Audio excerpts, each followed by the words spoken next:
In The Young and the Restless, the week ahead in Genoa City brings a wave of dramatic turns as Kyle Abbott decides to take bold action to win back Claire Newman, while Sharon Newman prepares for an important trip to Los Angeles. One that begins without Nick by her side. What begins as an ordinary day soon spirals into a mix of emotional tension, business intrigue and romantic determination, with each character standing at a crossroads that could redefine their future. At Crimson Lights, the familiar hum of espresso machines can't drown out the tension in the air. Sharon and Nick sit across from each other, their conversation loaded with both affection and frustration.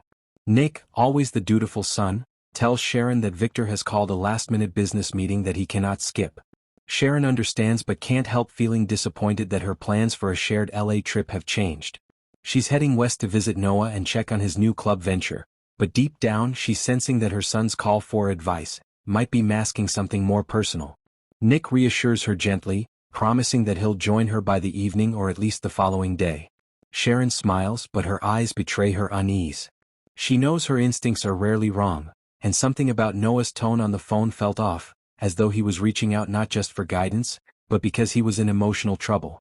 Still, she boards the flight with quiet resolve, unaware that her solo journey will soon set off a chain of unexpected events. Meanwhile, at the Newman Ranch, Victor Newman is in full command mode.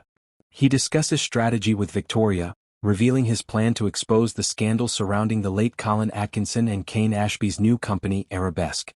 The scandal, Victor explains, will be used to discredit Kane and destroy any leverage he thinks he has. Victoria, always wary of her father's ruthless methods, warns him that going public could backfire. But Victor brushes off her concerns, insisting that he knows exactly what he's doing.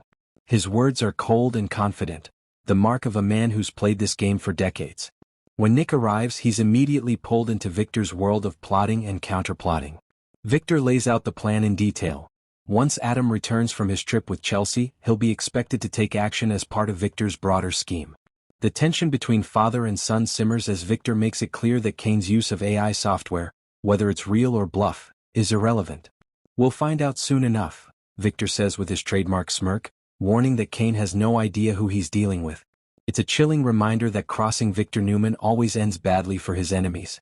Over at Jabot, Jack and Diane share a rare quiet moment. Diane's nerves are evident. She's uneasy about Jack's temporary alliance with Victor, knowing how dangerous such partnerships can become. Jack reassures her that he's keeping his eyes open and his motives clean, but Diane isn't convinced. Their conversation drifts toward Kyle, whose heartbreak over Claire has left him restless and volatile.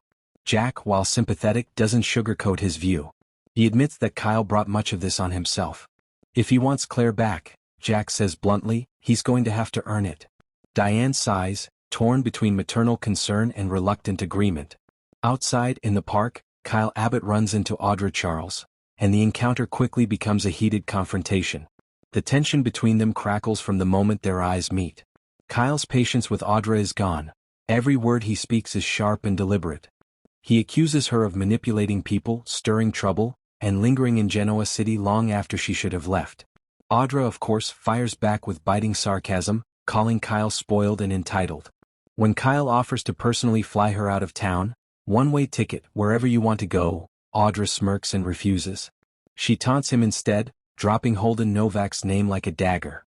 Maybe you should focus less on me, she sneers, and more on what Holden's doing with Claire in Los Angeles. The jab lands hard. For a split second, Kyle's confident facade falters. He clenches his jaw, trying to hide the jealousy and fear that flare up inside him. Audra sees it and smiles, the kind of smile that feeds off chaos. After Audra leaves, she makes her way to Crimson Lights, where Sharon is finishing up some travel arrangements before her flight. Sharon, ever polite but not easily fooled, exchanges a few words with Audra. Their conversation drips with quiet tension. Sharon subtly reminds Audra that Genoa City has a way of exposing people's true colors, while Audra masks her irritation with false charm. Sharon even takes the opportunity to brag a little about Noah's happiness and how well things are going with Aline Gwynn in London, a pointed contrast to Audra's own string of failures. The message is clear: Sharon isn't letting Audra's manipulations touch her family again. Back at Jabot, Kyle storms in, his mind made up. Jack and Diane are both startled by his sudden, almost defiant energy. Gone is the moping, lovesick man they saw before. In his place stands a determined, impulsive Kyle Abbott ready to fight for what he wants. "I'm going to Los Angeles," he declares. I'm going to win Claire back. Diane's eyes widen with worry, while Jack studies his son carefully. He recognizes that look. It's the same stubborn determination that both defines and sometimes destroys every Abbott man. Jack warns him to tread carefully, reminding him that emotions can cloud judgment, but Kyle won't hear it. For him, the path is clear. Claire is the woman he loves and he won't let her slip away without a fight.